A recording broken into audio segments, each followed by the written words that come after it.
भजी नाही वडापाव. माऊली रामकृष्ण हरी. आम्ही आलो जुन्नर तालुक्याला गेलो माऊली. हे आता पावसाचे दिवस चालू आहे, निसर्गरम्य वातावरण.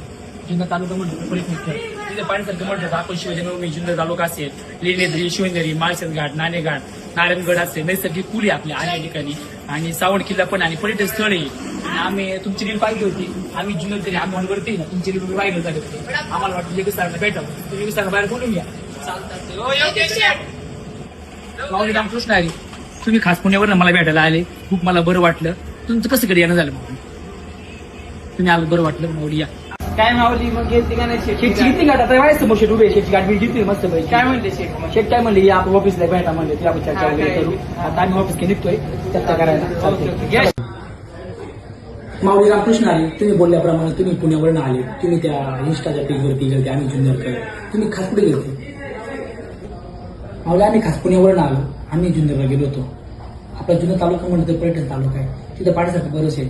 शिवजन्मभूमी जुन्नर किल्ला, शिवनेरी किल्ला पाहिला आपण. त्यानंतर लेणेद्री, ओझर, आपण पाहिलं तर आणेघाट असं खूप असं पाहिलं. आणि त्या इंस्टाच्या पेजवरती आम्ही आमचे फोटो वगैरे पोस्ट केले. आम्ही जुन्नरकडे आखण्यावरती त्यात तुमची रील दिसली. आम्हाला वाटलं तुम्हाला भेटावं. भेटायला आम्हाला खूप बरं वाटलं. पण तुम्ही माऊली या क्षेत्रामध्ये कधी उतरली? क्षेत्रामध्ये हा माऊली आम्ही क्षेत्रामध्ये 2016 साली आमच्या वडिलांच्या ओळखीवरती त्या बेसवरती मी माझ्या ठिकाणी वेटरिंग काम करता आचार्य काम शिकलो. ते अनुभवात मला खूप असा मोठा अनुभव आला, मला एक्सपेक्ट आला. त्यानंतर मी भोवडीमध्ये हॉटेल चालू केलं.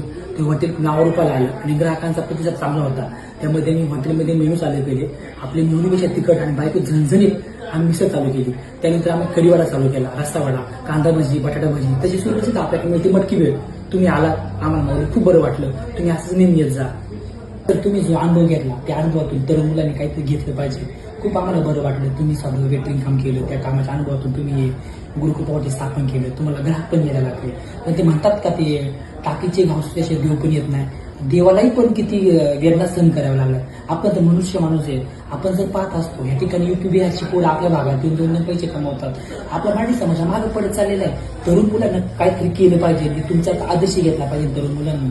तुमचा उद्योग खूप चांगला चाललेला आहे. आम्ही आलो आणि आम्हालाही खूप बरं वाटलं. माऊली रामकृष्ण हरी. तुम्ही जीवनामध्ये खूप यशस्वी व्हा.